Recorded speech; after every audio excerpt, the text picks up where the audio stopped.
Ah, ¿podés poner el título? Que no- ahí está, ahí está. Ponemos ahí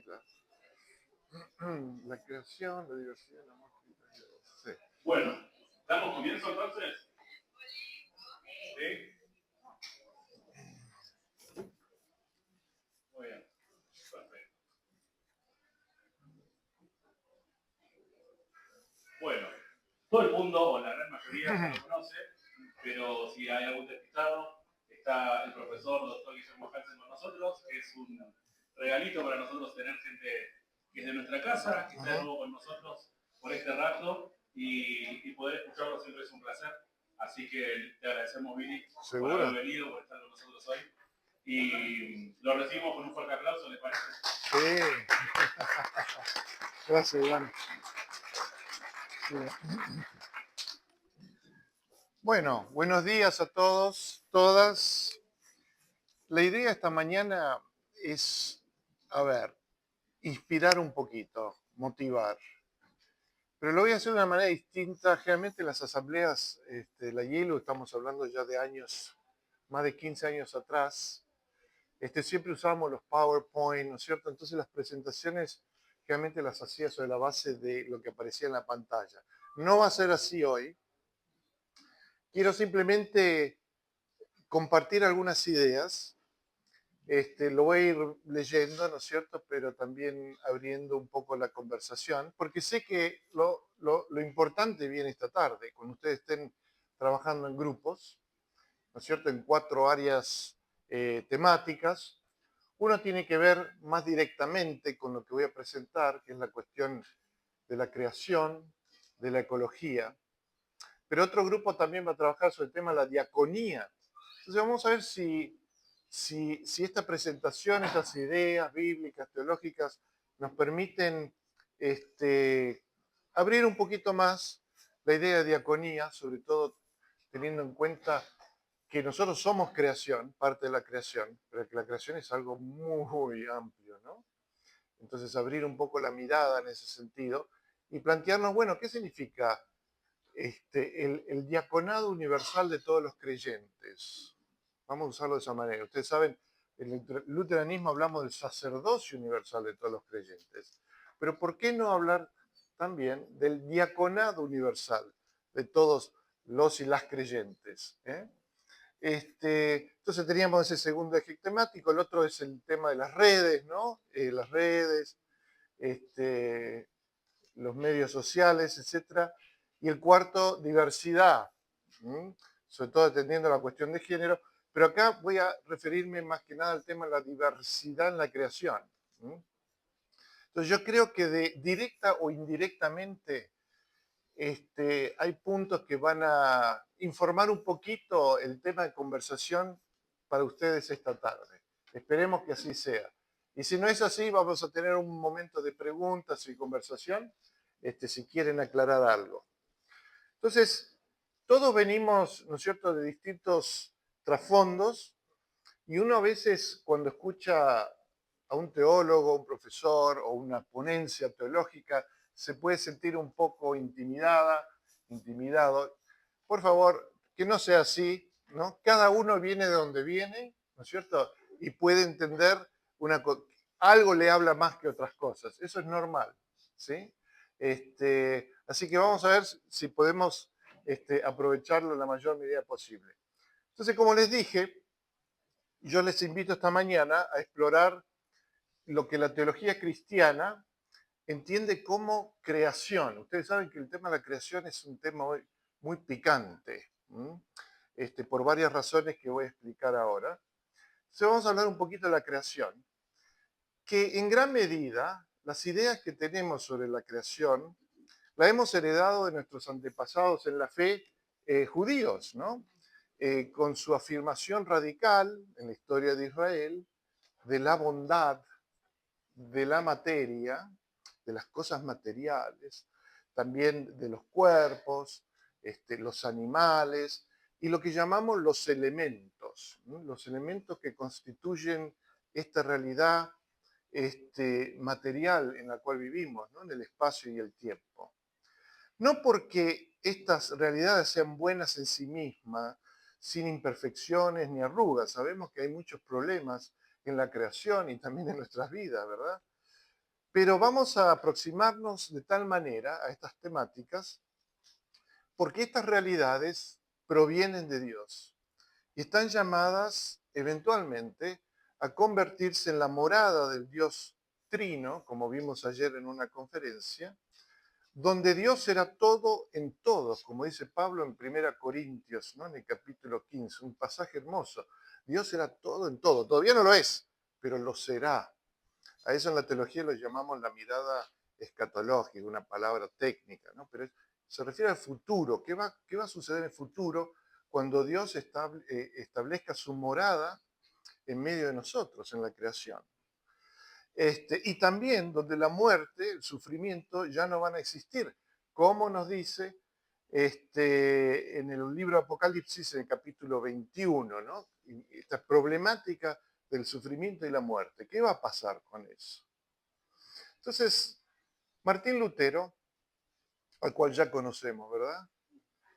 Algo, él comprendía que para poder apreciar la realidad de la creación y esta maravillosa obra de Dios, no debemos centrarnos simplemente en el pasado, ¿no es cierto? Como si Dios hubiese terminado la creación hace milenios, allá atrás, ya sea miles de millones de años o 7.000 años, como quieran contarlo, no importa.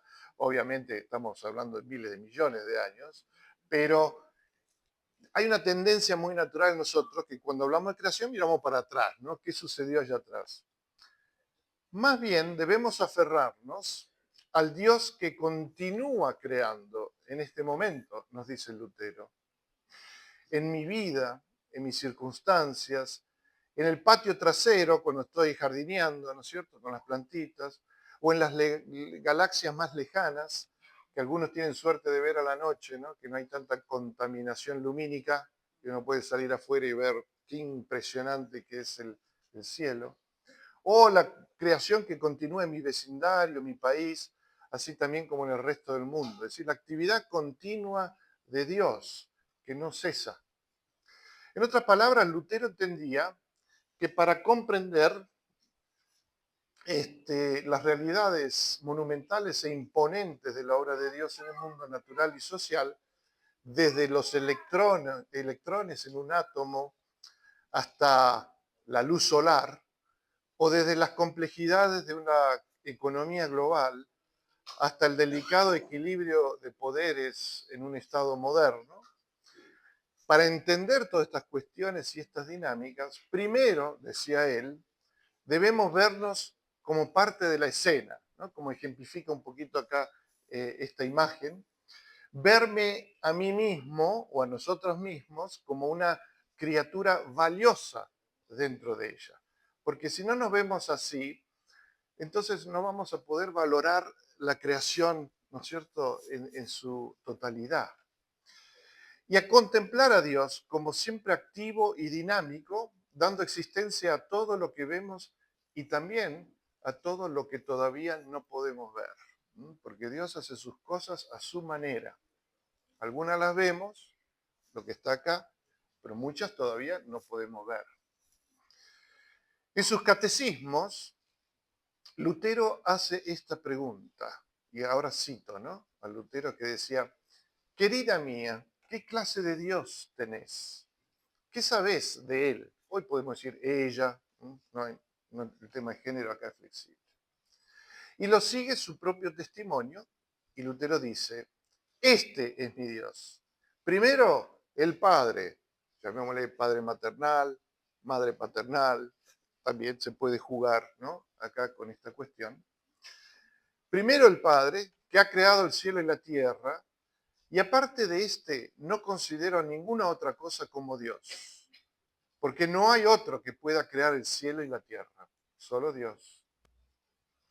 Entonces, solo un Dios que crea los cimientos del universo es digno de ser llamado Dios. Pero igualmente importante, este Dios que creó el espacio y el tiempo para que existan las cosas y todos los procesos que vemos, también me ha creado a mí. y se preocupa por mí en mi vida personal, en lo que llamamos nuestra vida relacional, corporal, mental, social, económica y política. Entonces Lutero concluye de esta manera, y cito nuevamente: creo que Dios me ha creado a mí, junto con todas las criaturas, que me ha dado el cuerpo y el alma, los ojos, los oídos. Fíjese las cuestiones muy cotidianas, concretas, que tomamos por dado, ¿no es cierto? Y sin embargo, Él las ve, estas cositas ordinarias, cotidianas, como la obra maravillosa de Dios. Mis ojos, mis oídos, puedo escuchar, puedo ver. Bueno, cada vez menos algunos de nosotros, pero digamos, el principio está ahí. Y todos los miembros, también la razón, todos los sentidos, o sea, no es solamente algo intelectual, sino cómo sentimos las cosas, y aún que siempre las conserva. Es decir, que no las creó solamente en el pasado, sino que las continúa creando. También, sigue Lutero, y acá entra la cuestión más política, si quiere, más económica, también me da la ropa y el calzado. Fíjese las cosas que se fijaban. Me da la ropa, el calzado, la comida y la bebida, la casa, el hogar, la esposa, hijos, todavía estamos en un contexto patriarcal, podemos decir esposos, ¿no? E hijas, etcétera, las tierras, los animales y todo lo que poseo. Entonces luego, y ahí termina la cita, ¿no? Pero luego Lutero salta a un plano mayor, mostrando cómo mi existencia está ligada a lo que podríamos llamar un lenguaje más actual, ligada a una red de vida, ¿m? Algo sistémico, un sistema de vida que envuelve a todo el mundo, ¿m? Y a todos sus procesos.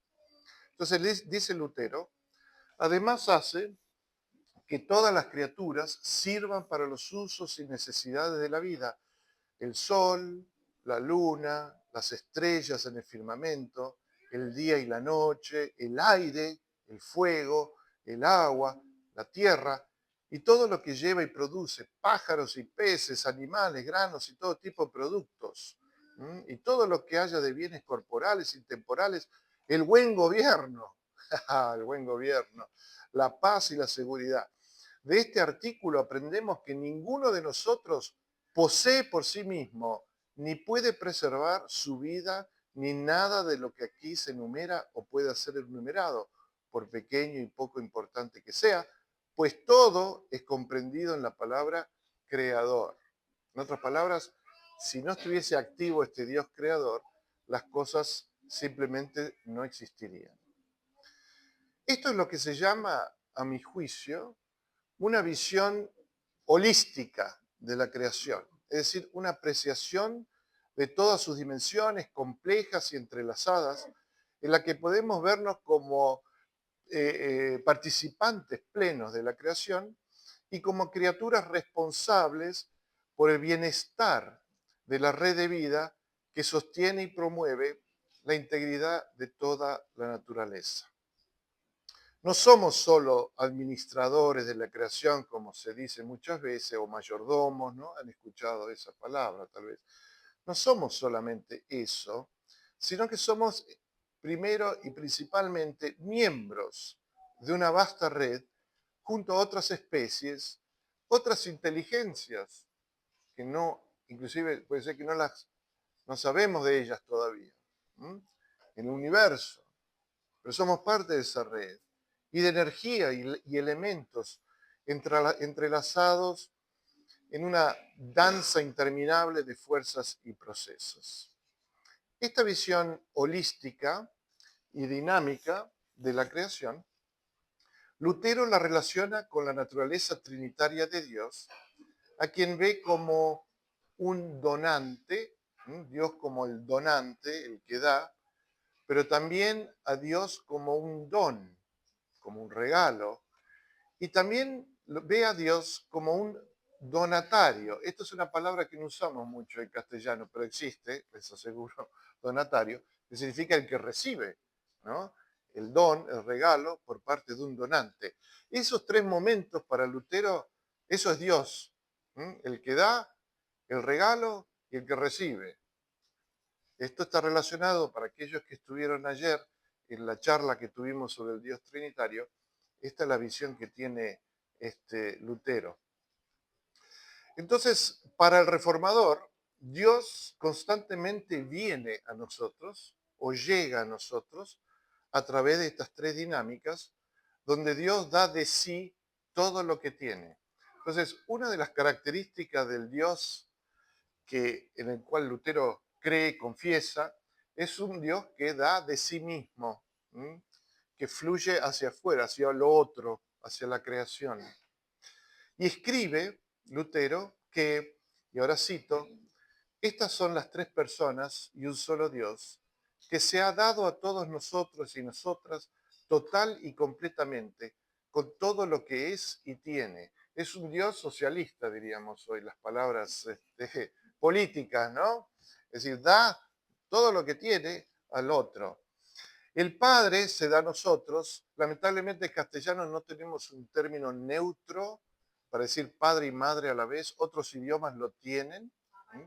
¿Cómo? Padre. Bueno, eso es un neologismo, ¿no? Es una palabra nueva que estamos usando. En otros idiomas también existe ya un término neutral. Digamos así, el padre se da a nosotros. ¿De qué manera? En el cielo, en la tierra y todas las criaturas. Esto es muy importante. Para que nos sirva y nos bendicen.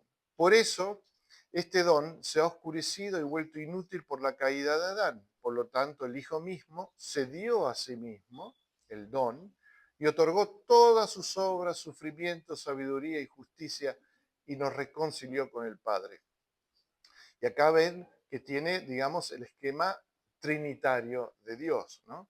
El Dios que se da a sí mismo, al darse a sí mismo, viene a nosotros como un regalo, como un don, que es toda la creación, y a la vez, a través del Espíritu Santo, es el que, a través de las criaturas, recibe ese don. Una cosa impresionante lo que está planteando Lutero, en el sentido de que como criaturas participamos no externamente de lo que Dios es, sino que Dios nos acoge en su propio seno. Participamos de este movimiento constante, dinámico, que es Dios, ¿no? Siempre fluye, ¿no? Nunca está estanco. Por lo tanto, Dios viene a nosotros de tres maneras: a través de la naturaleza, lo que Lutero llamaba los elementos, el fuego, el agua, la luna, el sol, pero también a través de una persona, Jesucristo, ¿no? La palabra, los sacramentos, y a través del propio compartir de Dios en nosotros, que es el Espíritu Santo. Entonces, por eso el Espíritu Santo siempre habla, gime, se alegra, siempre a través de la creación, ¿no? Por ejemplo, en Romanos 8, Pablo habla de este tema.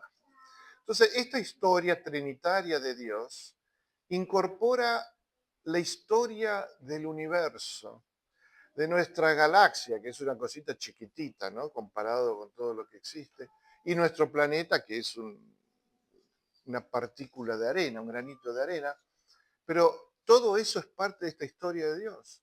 Y también la historia de nuestros antepasados, de nuestra nación, de nuestras comunidades y muy especialmente nuestra propia historia como personas.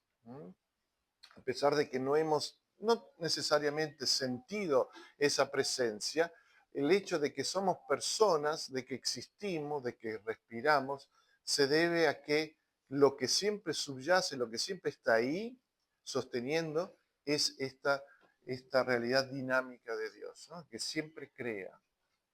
Entonces la creación en general y nosotros como personas estamos entretejidas en una suerte de tapiz que Dios mismo fabrica. Y es cierto que los colores de Dios acá no incluyen el gris, ¿sí? No incluye el gris. Es muy colorido estos tapices. Pero hay hebras de gris, que después vamos a hablar un poquito, o inclusive más oscuras, que son lo que en la teología generalmente nos referimos como decimos las confesiones luteranas, el pecado, el diablo y la muerte. Esas tres ogros, el problema, ¿no? que enfrentamos en la existencia, ¿no? Para Lutero el pecado es la cuestión existencial, lo que sentimos en la interioridad, esa alienación, ¿no? Ese desencajamiento en la vida.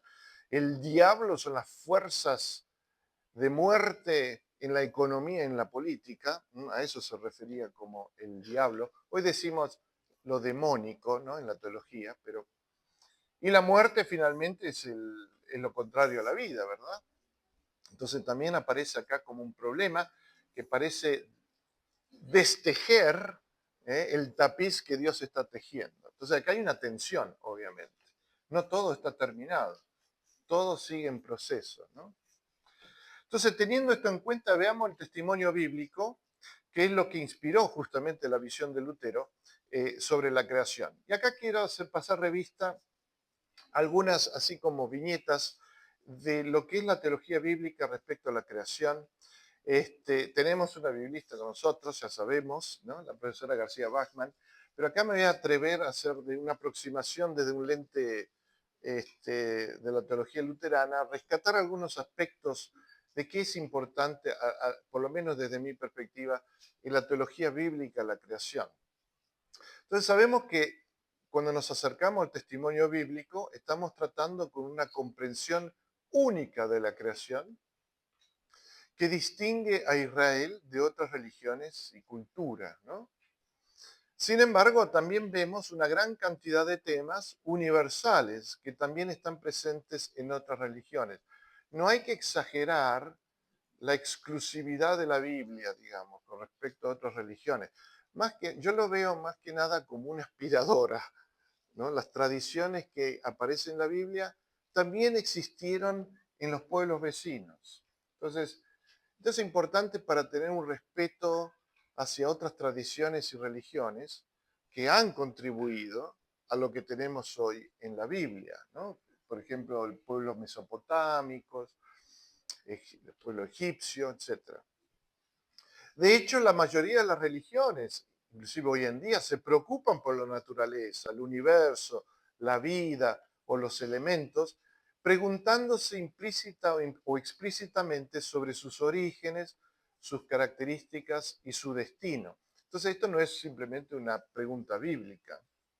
Pero para responder a este tipo de preguntas, las religiones tienen sus propias historias o, como decimos en el ámbito de la teología, decimos mitos, que mito no es algo negativo, no es una mentira. Mito es un relato que tiene que ver con los dioses y tiene que ver con la creación, ¿no es cierto? Cómo las cosas llegaron a existir. En algunas de estas historias o mitos, el universo es visto como emergiendo de los dioses, como una suerte de emanación. ¿Sí? Como vieron, a ver, ¿qué ejemplo les puedo dar? Que vieron que algunos árboles a veces sale esta, ¿cómo se llama? La savia, ¿no? Sí, una emanación, ¿no? Entonces, en muchas historias o mitos se ve la creación como una emanación de Dios, ¿no? Como la savia esa que sale. En otras historias aparece un dios masculino y una diosa femenina que aparecen como los padres y madres dando a luz el universo, como es nuestra experiencia obvia, como criaturas. Para que haya otra criatura, se juntan dos criaturas previamente, ¿no? Sin embargo, otros presentan historias de una creación a partir del caos o un universo o la humanidad que surge de un huevo. ¿Se acuerdan que hablamos de un huevo ayer? De un huevo. Disculpe esas referencias que estoy haciendo, muchos de ustedes no estaban ayer, pero ayer hablamos también de un huevo para referirnos al Dios Trino. No es aconsejable hacerlo, pero bueno. Pero se imagina la experiencia en la antigüedad, el misterio de un huevo, ¿no? Que de ahí surge, un ser vivo, ¿no? Entonces se utilizó eso como imagen para explicar cómo se originó todo el universo, no solamente una gallina o un pajarito. Entonces, en general, las historias sobre dioses y diosas en relación con la creación pueden agruparse en torno a cuatro tipos, y acá no debemos detenernos por mucho tiempo, simplemente los menciono. La primera, creación a través de una generación o nacimiento. La segunda, creación como la confrontación con el caos. donde Dios ordena las cosas. Otra versión es a través de una emanación, como ya dije. Y como vemos en la Biblia, Dios crea a través de palabras. Y ahora vamos a ver cómo Lutero interpreta esto, que es muy interesante, ¿no? La palabra viva, la palabra que crea.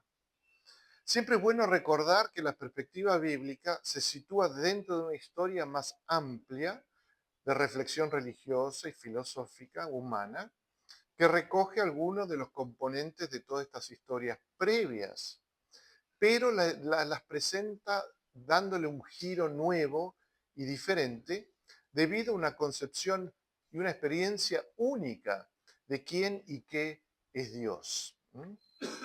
Entonces, al hablar de la visión bíblica de la creación, es tentador limitarnos a los primeros capítulos del libro de Génesis. Generalmente eso es lo que hacemos.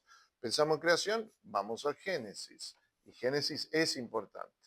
Pero en la Biblia encontramos una diversidad de enfoques de la creación marcados en diferentes tipos de literatura.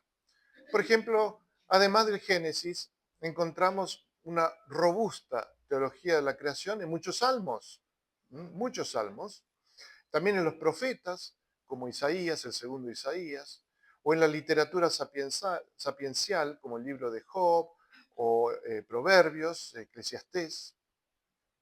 Aunque Israel primero rindió culto a un Dios liberador, ¿no? El que los liberó de la esclavitud, de la opresión, el concepto de la creación era algo natural o devino algo natural para ellos, porque Dios es tanto creador como redentor o liberador, a diferencia de otras religiones, donde estas funciones le correspondían a diferentes dioses. En cambio, en la historia de Israel, en la religión de Israel, estas dos funciones se juntan. El creador es el liberador es el creador. Y esto es algo novedoso, podríamos decir. Entonces, todos estos enfoques bíblicos tienen una cosa en común. Se da más énfasis a la creación continua de Dios, el que preserva, el que sigue gobernando, el que sigue creando. Se da más énfasis a eso que a la obra presente en nuestras propias vidas, entornos y comunidades, que en una creación original en el tiempo, aunque este sea el tema central del libro de Génesis. Entonces los hebreos confesaban y creían en un Dios que no está dormido, sino que está constantemente creando, preservando y renovando la vida, mostrando de esta manera la fidelidad de Dios a su pacto con los seres humanos, donde Dios les promete, no les voy a soltar la mano. La promesa de Israel, bueno, es más, usamos un lenguaje más bíblico, ¿no es cierto?, de darle prosperidad. Básicamente lo que le está diciendo el Dios al pueblo de Israel, no les voy a soltar la mano. Por supuesto, el libro de Génesis es igualmente importante para comprender a Dios, la creación y el lugar de los seres humanos en ella. Sus primeros capítulos nunca pretendieron ser un relato científico de cómo sucedieron realmente las cosas, sino que son textos altamente simbólicos, vamos a decir hoy, espirituales, que tienen una intención doxológica. Esto es una palabra técnica que da miedo, ¿no? ¿Qué es doxológico? Simplemente significa alabar y honrar a Dios y el misterio de la creación. Eso es lo que hacemos cada vez que tenemos un devocional, un culto, es una doxología, ¿no? Alabamos, reconocemos, nos maravillamos, ¿sí?, ante Dios, la creación. Entonces, los relatos de Génesis no quieren explicar los orígenes del mundo en un sentido científico, ¿no?, en el sentido moderno, sino que los relatos contienen una serie de afirmaciones sobre la experiencia humana que tuvo Israel, la experiencia de la historia, de la naturaleza y sobre el tipo de Dios que adoramos cuando confesamos que es un Dios creador. Y esto es una novedad, ¿no?, que viene con la fe de Israel. Por lo tanto, la narración refleja aspectos centrales de la fe de Israel, que también se nutre de otras tradiciones que se ven en las escrituras. Por ejemplo, un sentido de dependencia, de la finitud, la contingencia. Esto significa que somos dependientes, que lejos de regodearse en la pequeñez de nuestras existencias individuales, ensalza la grandeza de toda la creación, de sus criaturas y de la humanidad. Era un poquito como decía Lutero, ¿no? Para entender y maravillarnos ante la naturaleza y la creación en un sentido muy amplio, primero tenemos que entender y sentir que nosotros somos la criatura de Dios también, ¿sí? Que somos sostenidos por esta actividad constante de Dios a través de las manos amorosas de Yahvé. Entonces, esta afirmación existencial y teológica es lo que lleva a la respuesta de asombro como seres humanos, de confianza, afirmación de la vida y del mundo, y por lo tanto el reconocimiento de la interdependencia, el orden y el propósito de la vida y los procesos históricos. Todo tiene que ver con todo, diríamos hoy. Por lo tanto, el principal o la principal afirmación teológica de la narración del Génesis, especialmente en su primer capítulo, no es tanto que la creación ocurrió a través de una especie de Big Bang, ¿no? Esa es la expresión que utiliza la ciencia para referirse a ese momento original de la creación, donde una esencia emana de Dios, sino que el énfasis es sobre Dios que crea a través de palabras, estableciendo un orden a partir de un caos anterior. Esto es como otros mitos mesopotámicos, con la diferencia que en el caso bíblico se afirma la soberanía y trascendencia de Dios, así como también la dignidad e integridad de todas las especies y por supuesto de la humanidad. Todas estas realidades son un testimonio de que Dios es un charlatán. Acá estoy haciendo un poco así, en forma jocosa, lo que dice Lutero, que Dios no cesa de hablar, porque si termina de hablar, las cosas desaparecen. ¡Puf! Es como si yo estoy hablando ahora y me callo y todos desaparecemos, salimos de la existencia, morimos. Básicamente eso es lo que está diciendo. El hecho de que estamos vivos, de que seguimos respirando, de que siguen ocurriendo cosas en la mente y el corazón, en la sociedad y en la cultura, es porque Dios sigue hablando. Entonces, cada vez que veo un elemento de la materia para Lutero, este escritorio es Dios que habla. O esta computadora, o ustedes, ¿no? O este edificio, y así sucesivamente. Es Dios que continúa hablando. Si se calla, los procesos cuánticos, diríamos hoy en el lenguaje científico, cesan. Y si cesan, todo desaparece. Todo vuelve a la nada. Entonces voy a saltear un poquito acá otras ideas. Simplemente recordarles que si uno va hacia el Nuevo Testamento, vemos una suerte de continuidad donde a Jesucristo se lo pone ahora como justamente al principio de la creación y como el fundamento de la creación y como la meta de la creación. Entonces, o sea, acá, digamos, la versión cristiana lo que añade es esta visión cristológica, decimos, ¿no? En la teología. Pero todas las cosas, o lo que me interesa acá resaltar, es cómo se lo relaciona a Cristo también con el poder creador de Dios. Entonces voy a saltar acá a la imagen de Cristo. Sí, vamos, seguimos otro más. Exactamente. Entonces tenemos otros textos, como en los evangelios sinópticos, donde se subraya la figura de Jesús como un agente del poder del Creador, dominando las fuerzas de la naturaleza. Por ejemplo, esta imagen, ¿no? Jesús caminando sobre el agua, que es una historia muy linda sobre la cuestión de la fe, ¿no? Pero se lo representa a Jesús, ¿no? Como mediando este poder del Creador, que domina las fuerzas que a nosotros nos destruirían, porque nosotros nos ahogaríamos.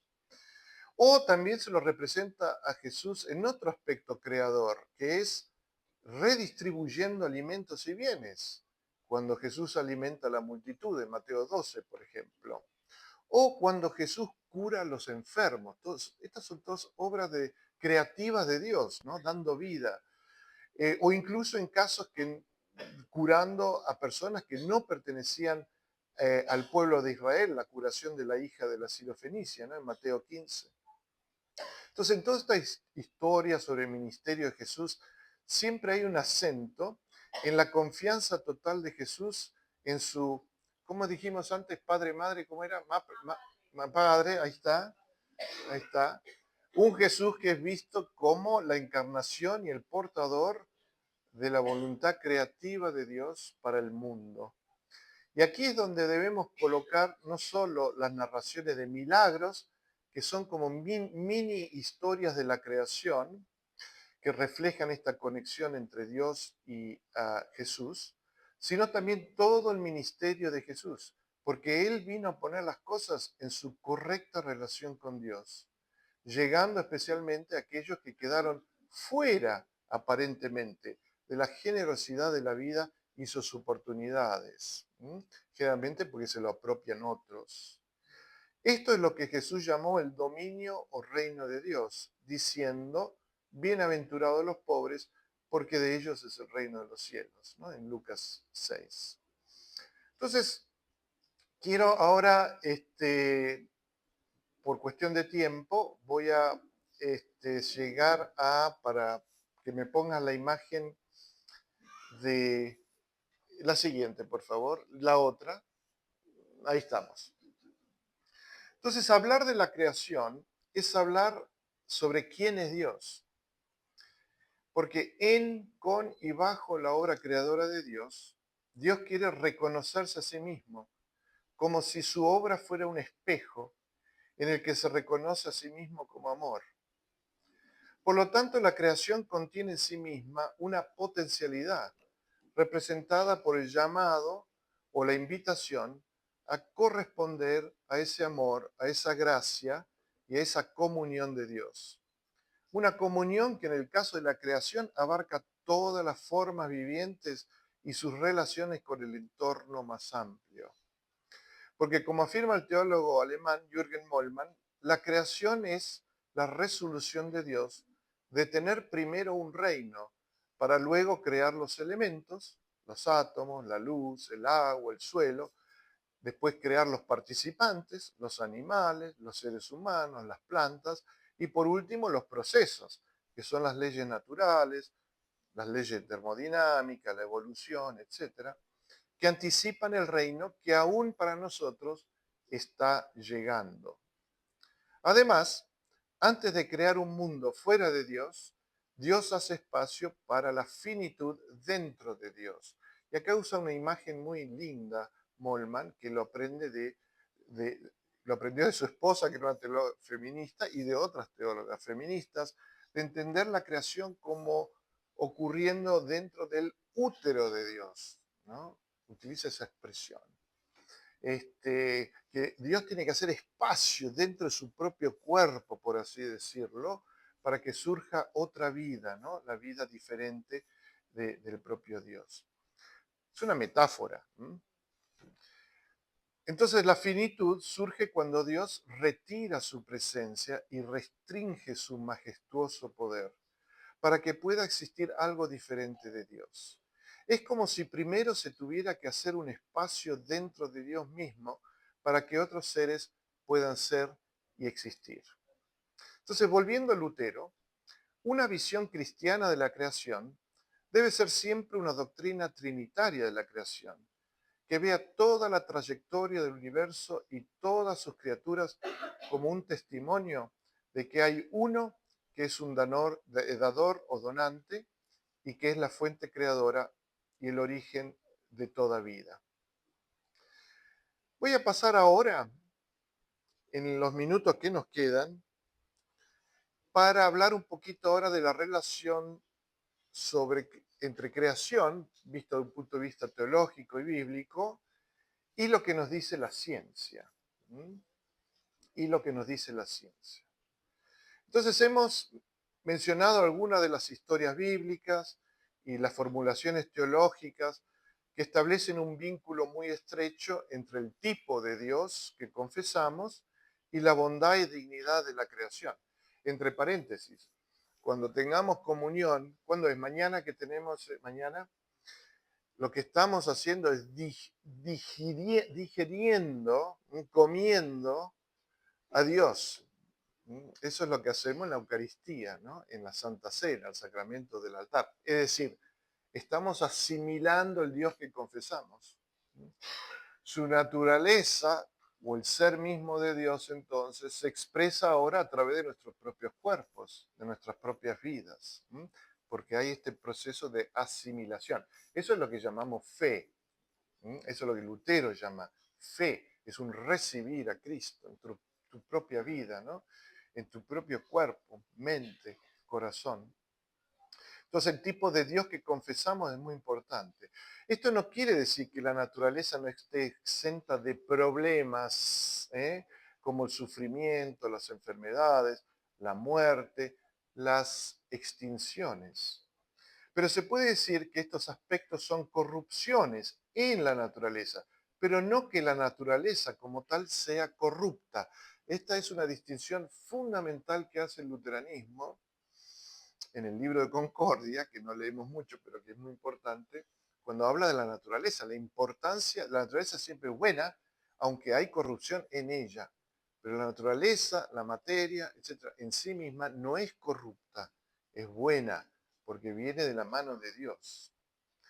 Además, debido a que se dice que la naturaleza es una criatura de Dios y no una especie de realidad preexistente como en otras religiones y filosofías, implica que su existencia depende de la actividad constante de Dios, creando, preservando y cuidando de todo el universo y más allá. Si Dios dejara de actuar como un Dios creador, si dejara de hablar, como decía antes en referencia a Lutero, entonces las cosas simplemente desaparecerían en un instante. Esta relación de fidelidad de Dios hacia las criaturas es lo que nos permite ver todo lo que nos rodea como un don, incluida nuestra propia vida. Otro tema implícito fue el profundo vínculo que como seres humanos tenemos con el resto de la creación. Venimos de milenios de imaginarnos como la corona de la creación, ¿no? Como lo más, wow, fantástico que ha sucedido, olvidando que la misma historia que encontramos en el libro de Génesis ubica a los seres humanos en medio de la red de vida, que es una comunión que alcanza su plenitud cuando Dios sea todos en todo, como dice Pablo, ya lo mencioné en 1 Corintios 15. Bíblicamente, podemos ver que en Génesis hay una secuencia en la historia de la creación. Los humanos no aparecen, no aparecemos como el nimbo, la corona de la creación, sino como el término, llamémoslo así, temporal dentro de un proceso mayor que está en las manos amorosas de Dios. ¿Sí? Y esto es importante porque es entender que nuestra especie humana eventualmente va a evolucionar. ¿Sí? Y que tal vez en millones de años ya no exista la especie humana, surja otra cosa, no sabemos. Pero todo está en movimiento. Esta es un poquito la idea. Y entender entonces que esta ventana, como se dice, este espacio, tiempo en el cual existimos, es, bueno, es un regalo. Es un regalo. Entonces, debido a que los seres humanos son los últimos en este relato de la creación, también significa que dependemos de todas las demás criaturas que vinieron antes, que fueron creadas antes, desde las frutas, los cultivos, los animales, hasta la luz, el agua, las estrellas, el sol, la luna, la tierra, ¿no? Dependemos de todas esas realidades. Sin ellas no existiríamos. Entonces hay una dependencia, no solo con respecto a Dios, sino también una interdependencia, como dije antes, con todas las demás criaturas.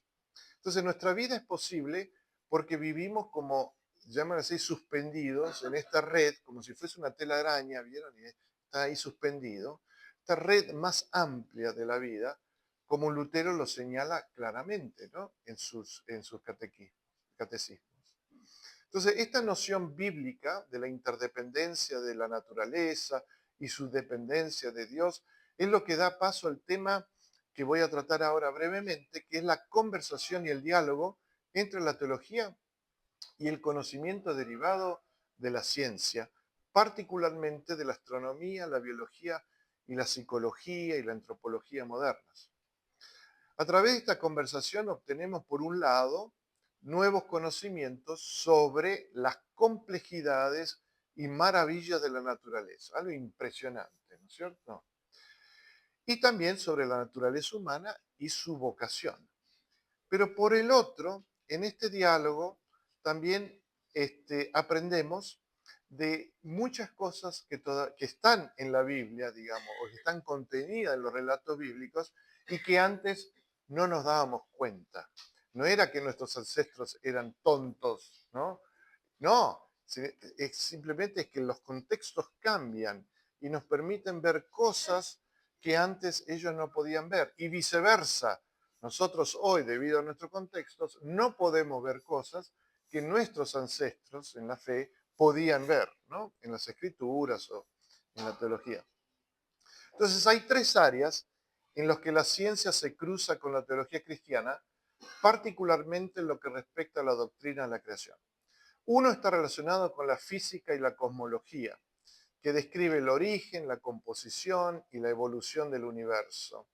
La segunda tiene que ver con la biología y más específicamente con la teoría de Darwin, ¿no? De la evolución. Y el tercero tiene que ver con la antropología, la psicología y lo que se llama hoy estudios cognitivos o estudios de la mente, así se llaman también, que se relacionan con los diferentes aspectos de lo que nos hace seres humanos.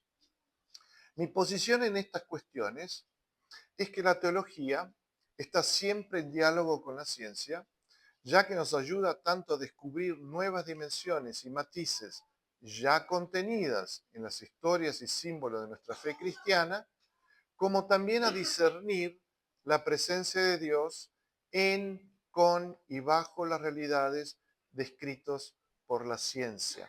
Fíjense que uso esta expresión en, con y bajo, porque esa es la expresión que utilizan las confesiones luteranas cuando hablan de los sacramentos.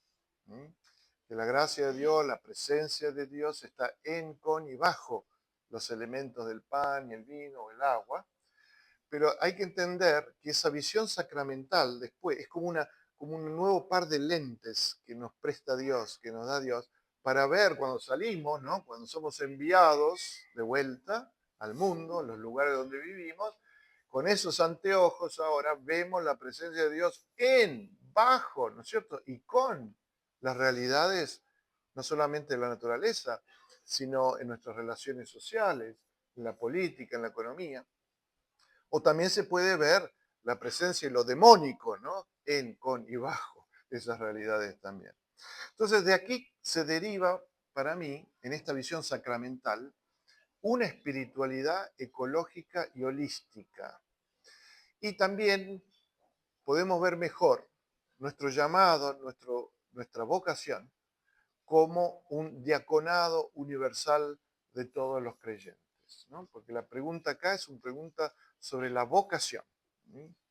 ¿Cuál es la vocación? Sabe que diaconado tiene que ver con servicio, diáconos. Entonces, ¿cuál es nuestro servicio a la creación? Sabemos que el servicio que nos da Dios, ¿no? Llamamos el servicio divino, le llamamos así al culto, ¿sí? El culto le llamamos servicio divino, se usaba esa palabra antes, ahora decimos culto, algunos dicen misa todavía.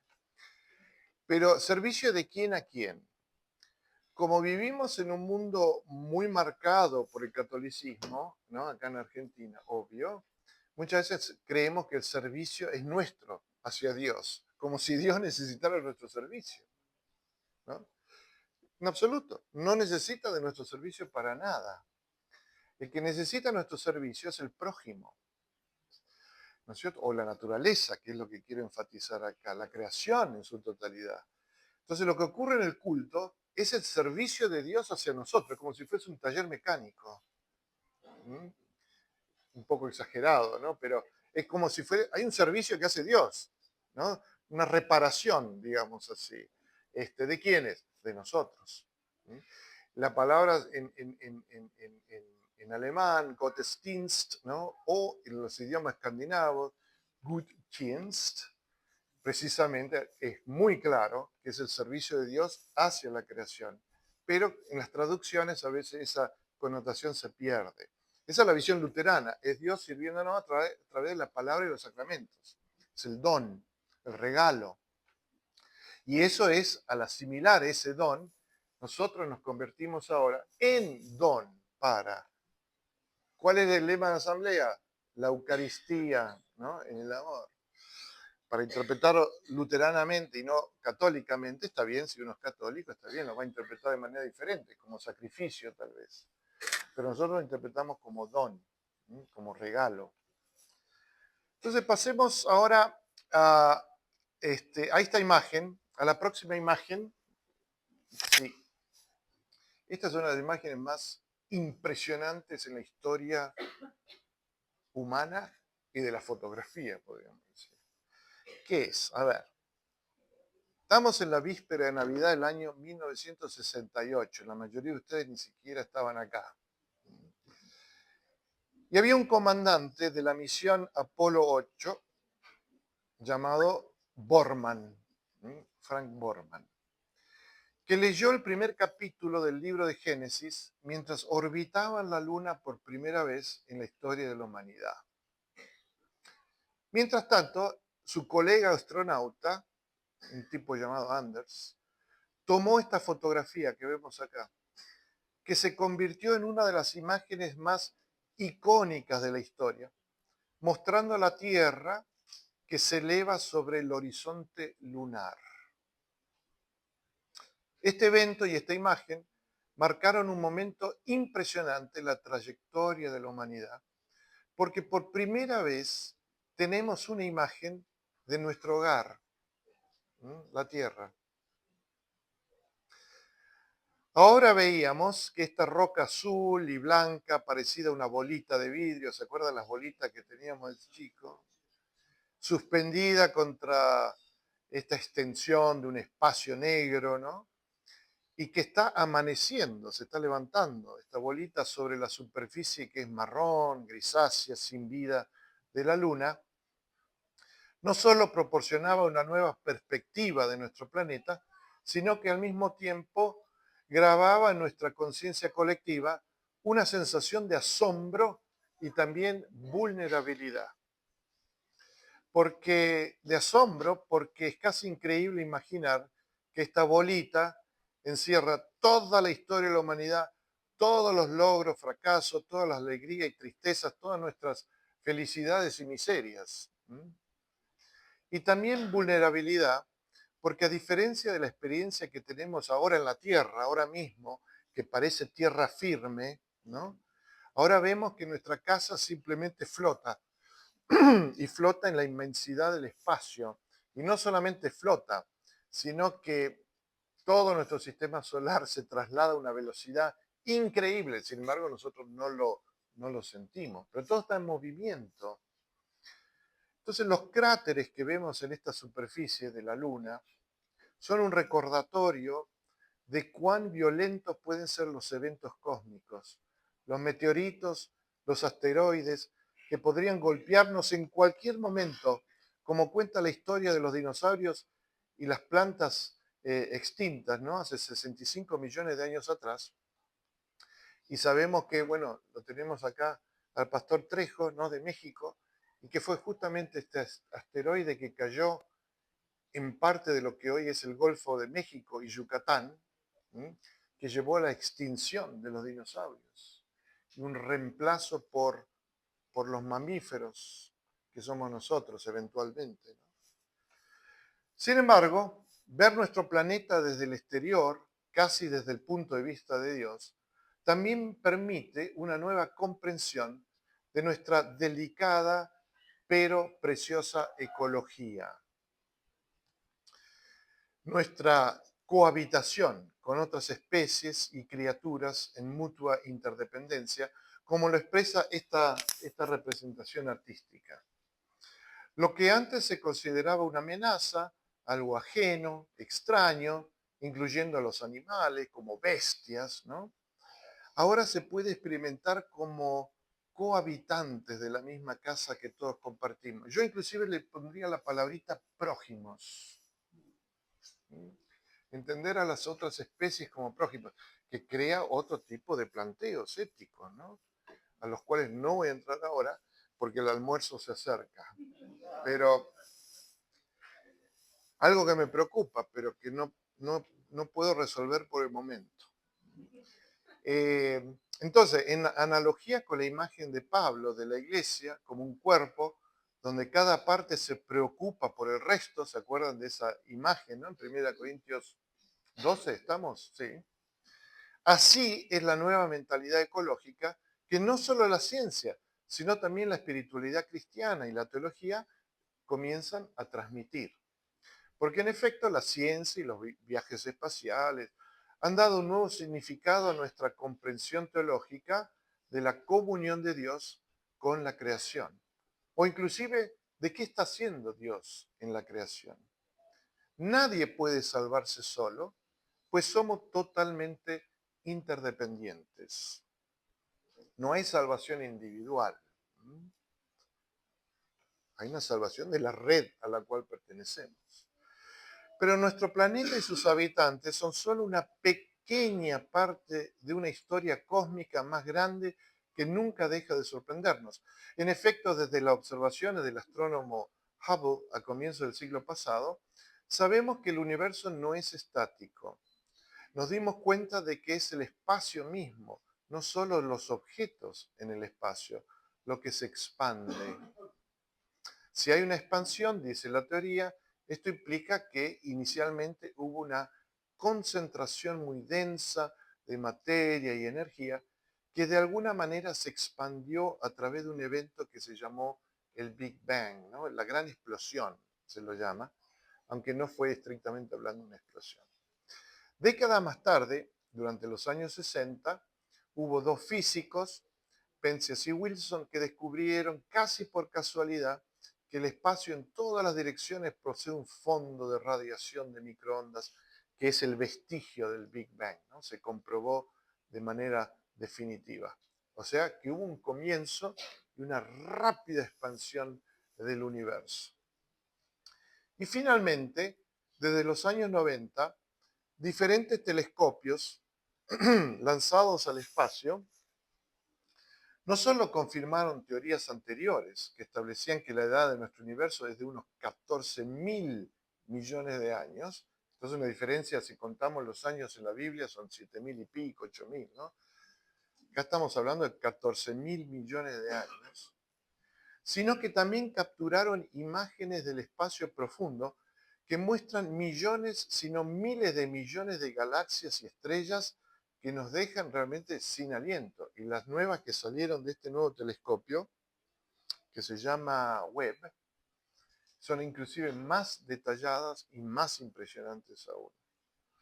No solo por la belleza de estas imágenes, sino por la insignificancia a la que somos reducidos una vez que nos damos cuenta de la inmensidad del orden creado, de la creación, del universo.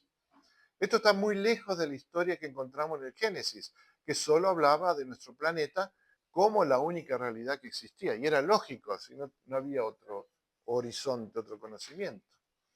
Entonces, la teoría del Big Bang ha sido saludada por muchos teólogos como una confirmación de la historia que encontramos en el Génesis, pero debemos tener en cuenta que los científicos no buscan confirmar o desconfirmar ningún punto de vista religioso a través de sus teorías. Simplemente interpretan lo que observan y experimentan en el mundo natural, nada más. Afirmar que este mundo natural es la creación de un Dios presupone la realidad de la fe, que nace de escuchar al Evangelio y afirmar que en, con y bajo los elementos del agua, el pan o el vino, todos ellos representando diferentes aspectos de la naturaleza, porque eso es lo que es el pan, el vino, ¿no es cierto? Y el agua, Dios está presente creando siempre de nuevo. Es decir, esta es nuestra visión, es el lente cristiano, ¿no es cierto? Es como nosotros vemos a la naturaleza. Por lo tanto, uno tiene que ser cauteloso al apelar a las teorías científicas con fines religiosos, ya que la ciencia siempre es tentativa y las teorías cambian. Pero uno debe siempre abrazar e interpretar la imagen del universo que la ciencia está revelando, que para aquellos que creen en Cristo no puede sino ser un testimonio de la gloria y el amor de Dios. Haciendo eco de Lutero, pasó algo, ¿no? Dios quiere que no hable más, pero a ver, se le acabó la pila. Ah, es sin pila, bueno. Entonces, ¿me escuchan? Seguimos. Entonces, haciendo eco Lutero, este universo que vemos a través de nuestros telescopios, observaciones, es la exhibición de la majestad de Dios. Un Dios que se da a sí mismo, como ya vimos, como un regalo a través de la evolución de los protones, el plasma, neutrones, las galaxias y los planetas. Pasamos ahora a otro temita, que es cómo vemos el espacio y el tiempo, el universo, como parte de esta historia mayor de Dios. Hacíamos referencia a otras religiones antes, ¿no? Que independientemente de los detalles concretos de cómo llegó a existir el universo, enmarcan la creación del cosmos a través de básicamente dos esquemas o dos tipos de historias. El primero es el mito, gracias, es el mito que se llama la historia del eterno retorno, donde la historia del universo se cuenta a través de la sucesión cíclica de creación, desarrollo, destrucción del espacio y el tiempo, y que después se vuelven a repetir. Por ejemplo, en las historias que encontramos en el hinduismo, ¿no? Es una visión cíclica. Siempre lo mismo ocurre, ¿no? Entonces se va repitiendo.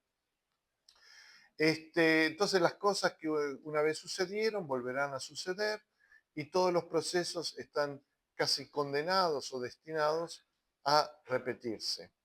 En este tipo de mapa mental, así vamos a llamar a estas historias, no hay un fuerte sentido de la historia, ¿no?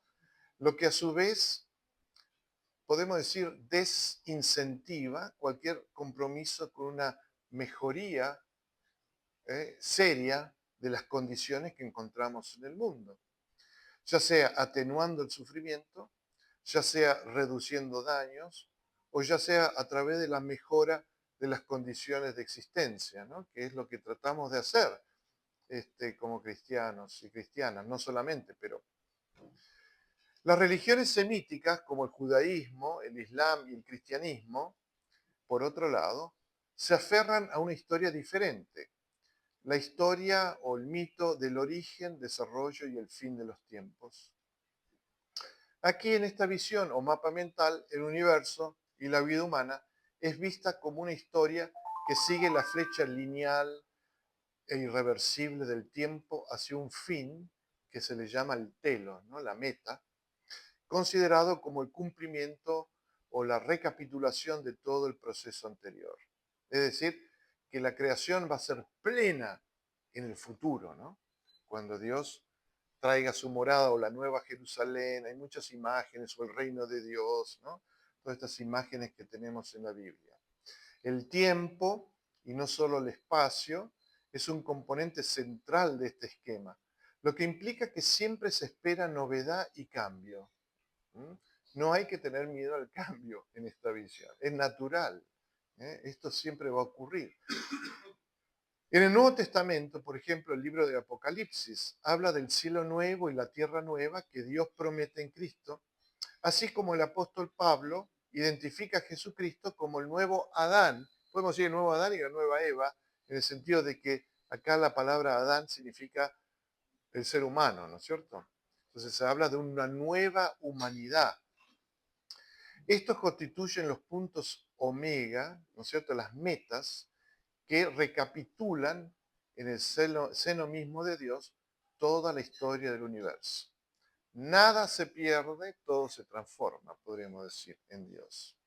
Entonces, esta noción de cambio y novedad es lo central en lo que probablemente ha sido la teoría más radical de los últimos 2 siglos, que es la teoría de la evolución. La teoría de la evolución explica cómo las especies han surgido, evolucionado y extinguido en el lapso de millones de años y junto con el descubrimiento del ADN en el siglo pasado, explica también cómo se produce la herencia y la variación, es decir, cómo se da la diversidad. Entonces, la teoría evolutiva nos ayuda a entender que también la diversidad es normal, ¿m? Es esperable, es lo que sucede en este tipo de naturaleza en la que vivimos.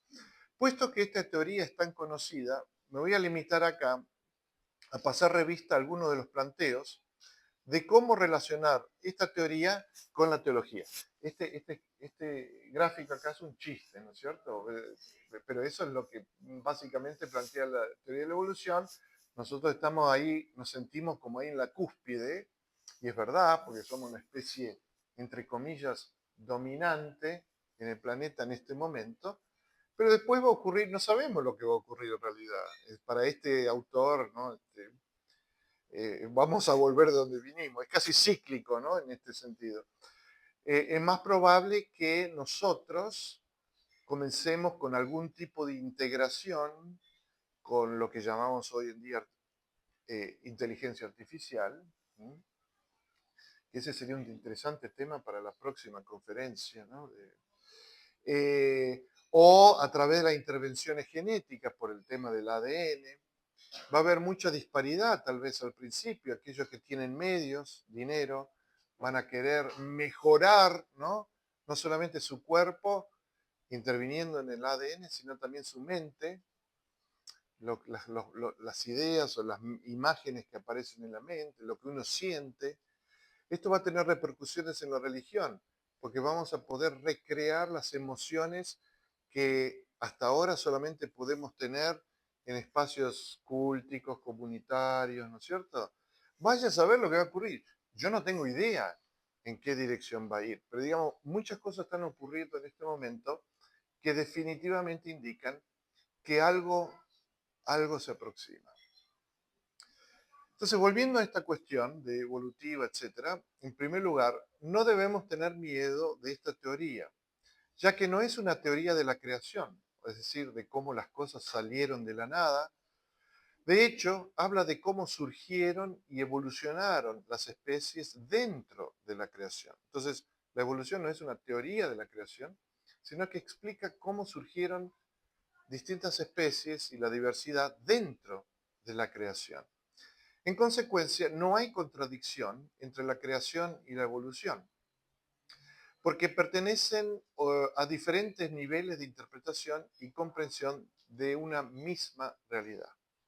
En segundo lugar, la teoría de la evolución puede y debe estar relacionada con lo que la teología denomina, nuestra teología denominamos, la creación continua de Dios, ¿no? Se puede decir que Dios preserva, que Dios inclusive sufre, ¿no? Soporta, transforma, hace avanzar la creación a través de procesos evolutivos que muchas veces parecen también ser retrocesos, ¿eh? Puede parecer que avanzamos 2 pasos, después retrocedemos 3, etc. Es bastante complejo a veces estos procesos. La creación no es un producto terminado porque no ha llegado a su fin. Como dije antes, continúa. Y en tercer lugar, la creación y la historia poseen una apertura hacia el futuro, hacia lo que será último, que solo se encuentra en la comunión eterna con Dios. Es decir, la creación no está completa hasta que Dios habite plenamente en la creación. Esto lo anticipamos de alguna manera en la Eucaristía, en la Santa Cena, ¿no? Los seres humanos o cualquier otra especie no son el objetivo final de la historia del mundo ni de los procesos de la evolución. Solo Dios, como comunión o como esta red de todo lo que ha existido y existirá, es el telos o la meta o el fin que da sentido a todo lo que ocurre en la creación. Esto arroja un manto de humildad, ¿no es cierto?, en cómo nos consideramos a veces, pero a la vez nos permite apreciar qué precioso que es la vida, ¿no?, como don que nos ha tocado y por supuesto la responsabilidad que tenemos en el mejoramiento de las situaciones que confronta esta vida. Por último, compartimos, como mencioné antes, con los animales un alma viviente, ¿no? Lo que en la Biblia hebrea se llama nefesh. También compartimos un espacio vital, somos parte del mismo tejido. También compartimos alimento, la bendición de la fertilidad. Entonces, antes de hablar de diferencias, siempre debemos tener en cuenta los puntos en común que tenemos con otras especies, como seres humanos. Sin embargo, también la ciencia nos habla de las grandes diferencias que tenemos con otras especies en la creación. Y esto tiene que ver con nuestras capacidades mentales y espirituales, que a veces no se utilizan del todo bien, podríamos decir. De nuevo, no es que esto nos haga superiores, pero marca un campo que parece ser exclusivamente humano, por lo menos hasta lo que podemos decir hasta el momento. Pero con la singularidad también viene la pregunta sobre el propósito y la responsabilidad que significa ser humano. ¿Mm? En otras palabras, la pregunta por la vocación humana, lo que nosotros llamamos el llamado en el ámbito de la iglesia. En la perspectiva bíblica, lo que distingue a los humanos de los animales está representado por la noción de la imago Dei, la imagen de Dios, que se refiere al hecho de que los seres humanos están llamados a ser, como afirma un teólogo luterano llamado Philipp Hefner, que acá quiere simplemente expresar lo que ve él en Lutero, estamos llamados a ser, dice él, co-creadores creados. Es decir, somos criaturas, pero llamados a participar de este proceso co-creativo, para actuar con el mismo cuidado, con el mismo amor y con la misma paciencia hacia la creación como Dios mismo lo hace. No es un signo de superioridad, sino un llamado a una vida responsable, a ser la contraparte de Dios, en quien Dios desea verse a sí mismo como una realidad que cuida y da vida. Entonces, debido a que Cristo representa a la humanidad ante Dios y a Dios ante la humanidad, también podemos decir que los seres humanos se presentan ante Dios en nombre de toda la creación y también se presentan ante la creación en nombre de Dios, como lo hace Cristo. Entonces, encarnar esta responsabilidad de cuidado y de amor es lo que distingue a los seres humanos de otras especies, al menos temporalmente, y limitados al espacio y a este tiempo que habitamos, bueno, en esta roca lejana, en los bordes marginales de la Vía Láctea, ¿no? Ahí es donde estamos situados. ¿Saben qué? Lo vamos a dejar acá. ¿Qué les parece? Para ver comentarios o preguntas, porque tenemos acá ahora unos 20 minutos, ¿sí? ¿Dónde estás, Mariela? ¿Dónde está? ¿Dónde está? Ah, acá Iván. ¿Te parece? Me parece bárbaro. Muy bien. Me parece que podemos dar un aplauso. Gracias. Y impresionante la capacidad de todos los temas que teníamos pensado para los grupos fueron apareciendo. Y yo por momentos veía que había mucha gente como, lo vi muy pensando un montón y me pareció un montón de expresiones así como con mucha ganas de preguntar. Y me gustaría ver si hay alguna ahora que se animen. Puede ser una pregunta, puede ser una reacción, un pensamiento que surja a partir de lo que hemos escuchado. Acá tenemos a Raúl. Dale. Y allá tenemos otro. Vamos pasando el micrófono. Sí, estoy gratamente impresionado. En esta presentación de evolución, ¿no? No hay una relación dialéctica evolución, como Eros y Tánatos, como diría Freud, expulsión de vida y expulsión de muerte. Ocurren en el mundo algunas cosas que son Cristo y otras que son anticristo. Exacto. ¿No? Entonces quería, Sí. podés Sí. Y acá, claro, y acá está el, que no solamente el cristianismo lo plantea, ¿no? Como vos mencionaste sobre el psicoanálisis, por ejemplo. El Eros, el Tánatos, estas fuerzas, ¿no? Contradictorias, que son parte de la vida. Son parte de la vida. Si uno quiere erradicarlas directamente, vuelven a aparecer en algún otro lado. Es como cuando Freud decía, cuando se reprime algo, ¿no? Vuelve a surgir por otro lado, ¿no? Desde el punto de vista de la teología, a ver Raúl si esto ayuda, últimamente me empezó a interesar cada vez más cuando Lutero habla del diablo. Claro, yo no creo en el diablo como un ser rojo con cuernos y un tridente, ¿no? Como es la simbolización mitológica que hacemos, pero sí en lo demónico, llamémoslo de esa manera, ¿no? Lo demónico. ¿Qué es lo demónico? Lo demónico es como esa especie de procesos en la creación parasitarios, porque lo demónico no podría existir si no estuviese primero la creación, que es buena, ¿no? Que viene de Dios. Pero lo demónico, como la muerte, como el pecado, ¿no? Son las tres cosas que aparecen siempre en la teología de Lutero, es lo que intenta como deshacer, ¿m? Este tapiz, este tejido que llamamos creación. Esto ocurre a nivel individual o personal, familiar, social, económico, etc. Entonces la pregunta ¿es esto parte de Dios? ¿O es, como dijiste vos, ¿no es cierto?, esta realidad del anticristo, ¿no? Y también es similar a lo demónico, que se opone a los planes de Dios. La Biblia es muy clara al respecto, ¿no? Estas realidades son realidades que se viven cotidianamente, no son abstracciones. Y esto lleva a todo un tema que se llama teodicea, ¿no? Que no voy a entrar ahora, bueno, un tema un poquito más complejo, pero en definitiva, la única respuesta que nos queda es una cristopraxis. O sea, no vamos a llegar a una respuesta teórica satisfactoria. ¿Sí? ¿Por qué existe el mal, ¿no? El pecado, etcétera? Sabemos, experimentamos que existe. ¿Cuál es la única manera de enfrentarnos a esto?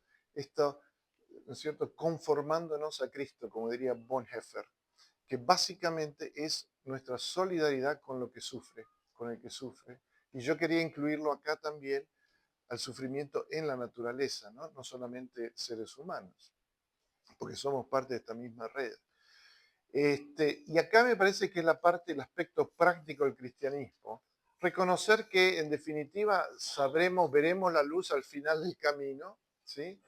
Que por el momento lo que estamos llamados es a solidarizarnos con el otro, con el que sufre. Y esto es básicamente lo que Lutero tenía en mente cuando definía qué significa ser cristiano. Significa vivir fuera de uno mismo, en Cristo por medio de la fe y en el prójimo por medio del amor. Punto. Se acabó. Eso básicamente es el fundamento del cristianismo, diríamos, ¿no? Pero esto hay que contarlo repetidamente y usando, digamos, distintos ejemplos, ¿no?, de nuestras vidas, etc. Así que sí, hay ese proceso dialéctico. El problema es qué va a ocurrir al fin. Si ven el libro sí, del Apocalipsis, van a ver que al final el demonio es arrojado a una especie de fosa, donde hay fuego, pero no hay luz. Pero no hay luz. Es decir, lo demónico cesa. Así que eso es lo que te puedo decir por el momento. Sí, gracias. Quería decir en húngaro cómo se dice padres. Szülők, padres. Ajá. Szüleim, mis padres, son los que me consiguieron. Szülők, los que consiguen. Ajá. Eso que dice. Ah, sí, muy bien, claro. Gracias. Luis, ¿puede ser? Sí.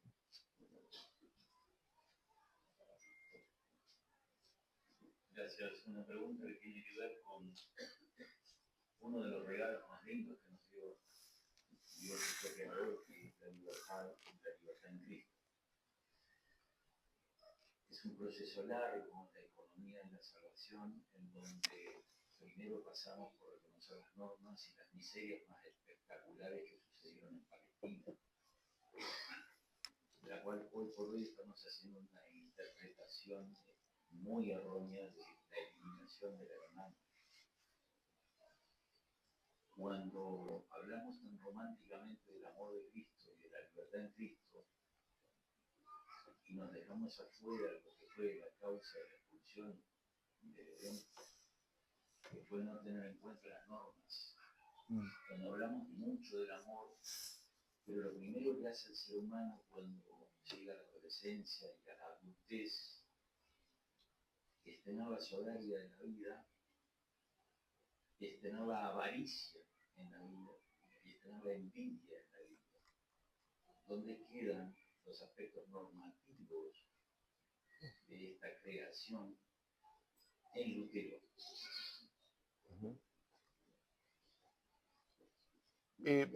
Bueno,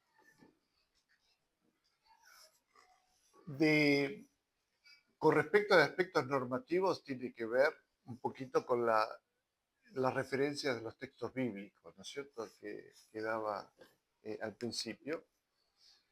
Fíjate vos que mencionaste el tema de la libertad. Ahí tenés un aspecto normativo. Pero lo interesante es, claro, hay dos maneras de ver la libertad. Vos mencionaste la experiencia adolescente, ¿no? Esto no es para cargar las culpas ahora en adolescentes. Todos fuimos adolescentes, ¿no es cierto? Todos hemos pasado de una u otra manera por eso y muchos de nosotros seguimos siendo adolescentes. En el sentido de... Y muchos adolescentes ya son bastante maduros, ¿no? También. Entonces no podemos generalizar. Pero entiendo, digamos, la referencia, que es una libertad... se llama una libertad negativa, ¿no es cierto? Libertad de liberarse de los padres, ¿no es cierto? Liberarse de las autoridades, liberarse de las costumbres. Y eso está bien, es una etapa en la vida, ¿no? Y ser padres y madres implica entender esas dinámicas, ser tolerantes y pacientes, aunque a veces mechita corta, como dijo ayer ¿quién era la pastora Eva? O era, no sé quién era, también sucede. Pero ese es un concepto de libertad que Lutero no comparte. Él tiene un concepto de libertad, o mejor dicho, ese es el primer paso hacia la libertad, ¿no? En este caso, liberarnos del poder, por ejemplo, de lo demónico, ¿no? O del poder del pecado, ¿no? Tienen distintas maneras de referirse a eso, que no está en nuestras manos, ¿no es cierto? Es gracia de Dios. Pero por el otro lado, cuando eso ocurre, hay una libertad positiva. Y ahí se refiere a la libertad para.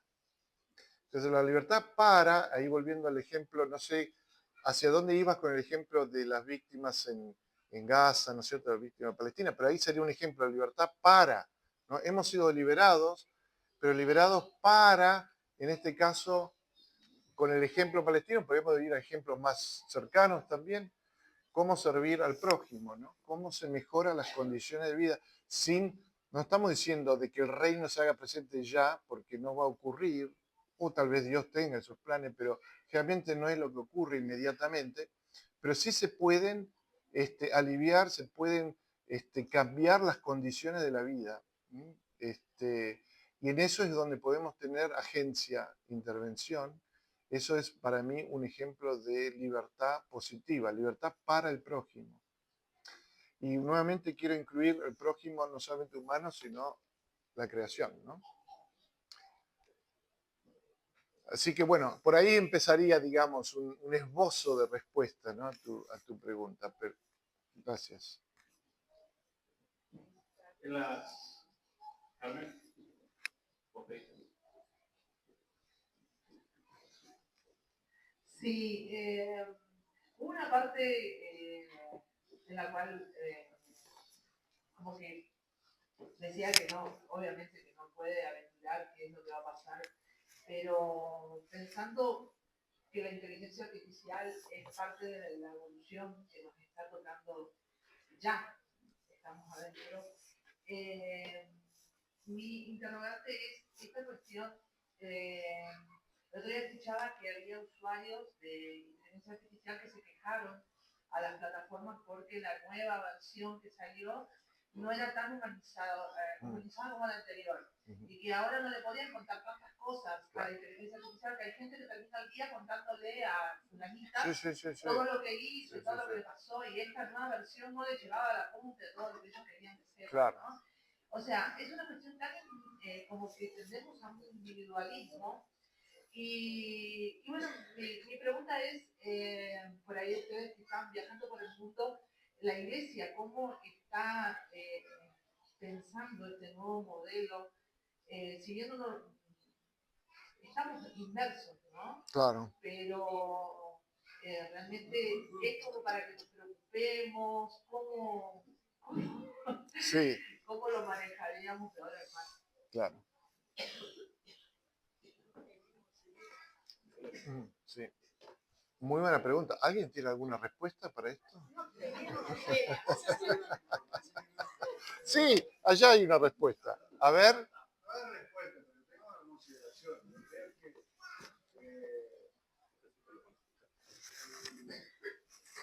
control masivo de los medios, con lo que es también la inteligencia artificial, es una forma más de masificar a la gente. Y nosotros como iglesia tenemos y debemos hacer, lo que por ahí nos olvidamos es desarrollar a partir de la gracia de Cristo el pensamiento crítico, cada vez más. Porque sin pensamiento crítico vamos a ser idiotas, manipulados una vez más por la inteligencia artificial de una forma cada vez más abismal. Entonces, si nosotros no podemos desarrollar pensamiento crítico dentro de la iglesia, a partir de la teología, a partir de la cruz de Cristo, no tenemos sentido. No digo pelear contra, pero saber evaluar lo que nos dice una máquina que es una máquina. Claro. Que no es nada más que una máquina. Es lo mismo que en los 50, 60, cuando salió la televisión, la gente pensó que ahí iba a terminar la iglesia, porque la televisión iba a sacar la imagen de la gente. Lo mismo después que apareció la computadora, también que no sé qué, ahora la inteligencia artificial. Yo creo que son deslumbres. Son deslumbres. Pero de que puede haber algunos cambios, sí, la computadora nos facilitó mucho. Bueno, nosotros tenemos un celular que tiene un montón de cosas dentro de la mano y un montón de tecnología, pero si no tenemos el pensamiento crítico como ejercicio, seremos masas de maniobra como fuimos en la radio, con la tele o antes de eso también. Gracias. Exacto. Sí.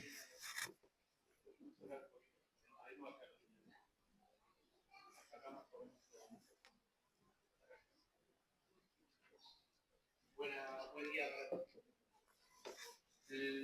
para poder trabajar con la inteligencia artificial, yo creo que lo mejor sería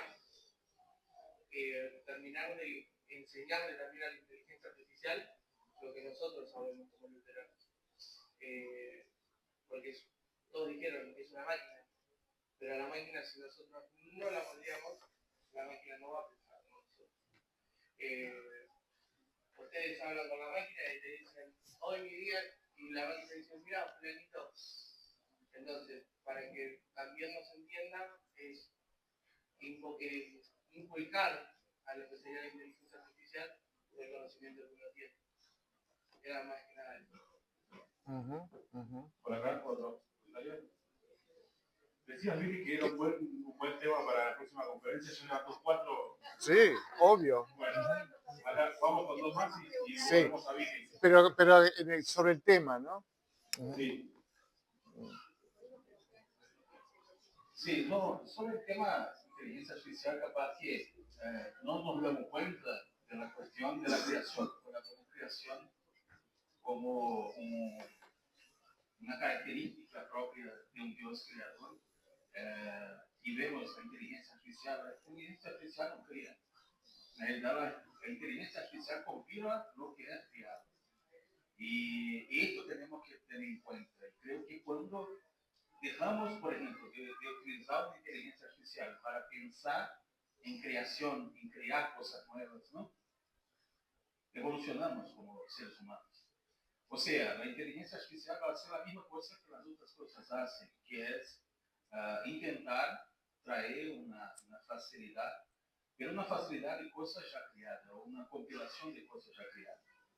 Y claro, se ve propiamente los propios, se va a poner un chat GPT, preguntar la teología de la cruz, ChatGPT Mediterráneo. Y él va a decir toda la teología de la cruz perfectamente como está. Entonces, capaz que una forma de ser iglesia en este tiempo es exactamente seguir intentando vivir la creación como parte de la teología y comprender que la creación es un movimiento. Y separamos de crear como seres humanos, ahí sí, hacemos esta mediocridad o en este sentimiento ante Cristo, ¿no?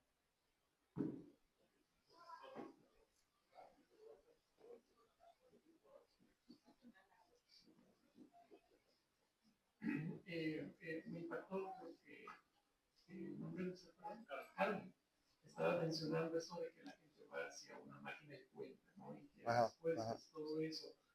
Pero yo voy en el sentido que se mencionaba de ser críticos, porque eso también como seres humanos nos pone límites, ¿verdad? Y sabemos hasta dónde vamos a llegar.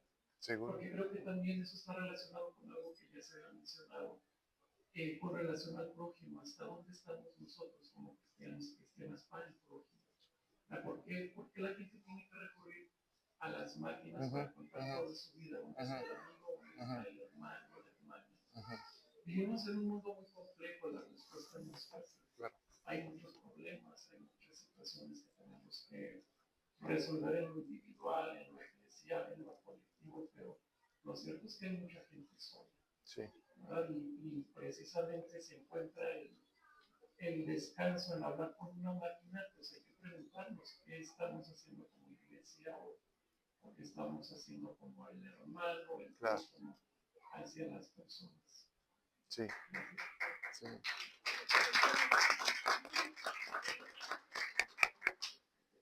Bueno, lo mío no tiene nada que ver con la inteligencia artificial, tiene que ver con lo... Primero agradecerte por la charla, estuvo buena, y me quedé pensando cómo explicaste sobre la creación, y dentro de esa explicación nosotros no estamos en el centro. Pero en nuestras prácticas sí nos colocamos en el centro. Entonces, me quedó eso como dando vuelta, como colocándonos nosotros en el centro, perdemos de vista un montón de cosas que tienen que ver con el cuidado de la creación, pero así todo, es como ayer, lo sabemos en la teoría, pero en la práctica, bueno, nos queda mucho conocido. Gracias. Bueno, ¿hay que puedo subir algo de todo esto acá? ¿O no? ¿O no? Vamos, cortito. Solamente también agradecer y también no perder la continuidad que tenemos como iglesia, y mucho de lo que hoy profundizaste, tuvimos también reflexiones así, por ejemplo, la asamblea de vida y misión en La Falda, donde estuvimos trabajando el análisis sistémico, y fue de hace mucho tiempo. Entonces no es que estamos profundizando una temática y rescatar también eso como un camino como iglesia que estamos haciendo, donde continuamente en esa construcción y cosas que tenemos que perdemos y podemos caer también en esto de mirarnos en el centro, porque somos seres humanos, y cómo tenemos que volver a tener estas reflexiones para compartir junto con no solamente con las otras iglesias como un camino ecuménico, sino también con otras organizaciones, y volvernos a plantear esas relaciones. Bueno, era eso. Y Diego después, ¿sabes? Solamente quería comentar algo que leí el otro día y que tenía que ver con lo que hablamos hoy y con esa foto que vimos de la Tierra, cerca de la Tierra, y de la forma que vivimos diariamente, como proyectando o programando quizás cosas a futuro, sin pensar que somos esa arenita en el espacio. Y lo que leí decía que somos tan activistas que hasta ponemos el despertador para levantarnos al otro día. Como si fuese Exacto. Muy bueno. Bueno, vamos a cerrar por acá. Diego, yo lo conozco colega breve. No, yo simplemente, en realidad, no quería aportar un poco cuando salió este tema de la IA, de la las posibilidades evolutivas y demás. Creo que la trilogía de los dos regímenes luteranos, un poco reivindicar el espacio de la ley como herramienta para los debates, justamente cualquier cuestión evolutiva, cualquier cuestión que tenga que ver con los usos de los algoritmos, con digamos, las posibilidades o los sesgos que pueda tener la inteligencia artificial, en realidad un poco es, bueno, eso lo va a tener porque todo tiene sus imperfecciones. La cuestión es quién decide y en manos de quién está, digamos, la decisión de ir mejorando, ¿no? Aún con errores, pero las posibilidades de mejora y de decisión, y creo que ahí está el espacio del ámbito, digamos, de la ley como herramienta en procesos democráticos donde seamos todos y todas como género humano que podamos ir decidiendo cuáles son las cosas que queremos o no queremos en base a lo que vaya surgiendo, ¿no? Tanto las modificaciones genéticas, el uso de la IA, ¿no? los algoritmos y demás, ¿no? Que hoy lo que se va viendo es que está en manos, digamos, justamente de las corporaciones, de las grandes empresas, y bueno, o de los países hegemónicos, ¿no? Entonces, creo que va por ahí un poco, ¿no? Repensarnos en nuestras frágiles democracias, en procesos procesos de que vayan mirando este ámbito de la ley como procesos de decisión en esto, ¿no? En todos esos desafíos. O sea, no creo que haya una respuesta hoy, la vamos a tener, ni tampoco creo que ninguna decisión democrática tampoco va a ser la definitiva, pero el espacio donde eso se dirime me parece que es un aporte que desde la teología luterana se puede hacer.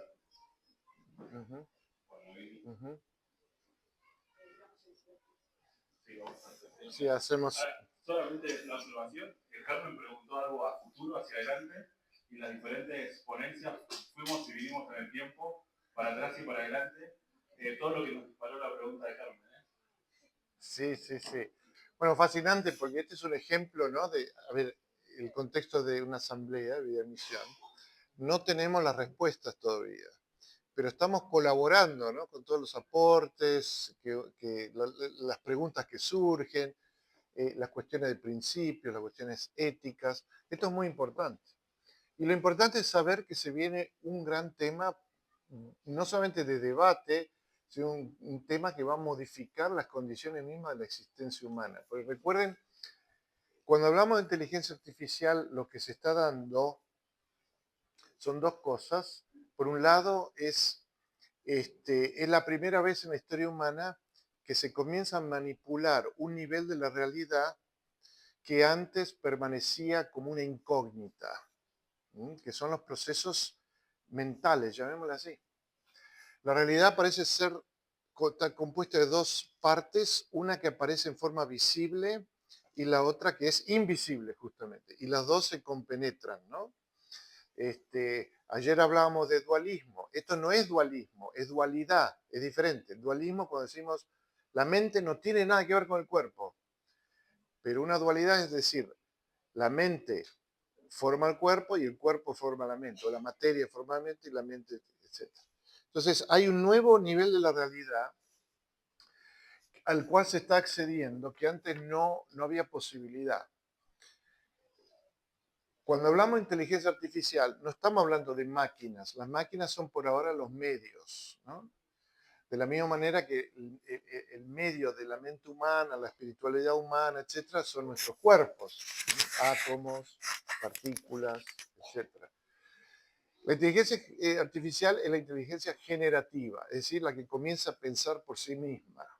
Y acá entramos a una cuestión que es extremadamente compleja.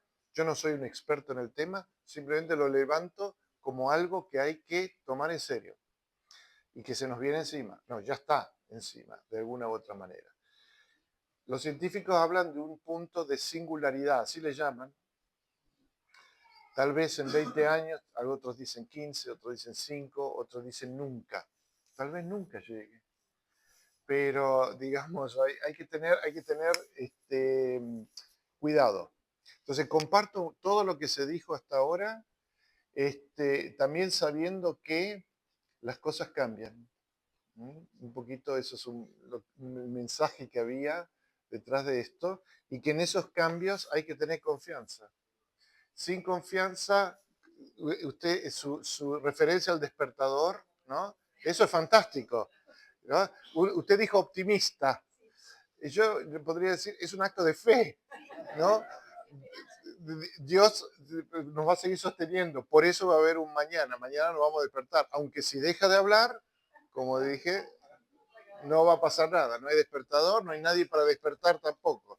Entonces, bueno, lo tengo que dejar acá porque nos apremia el tiempo y los aportes que hicieron ustedes son mucho mejores de lo que yo puedo hacer sobre esto. Así que gracias.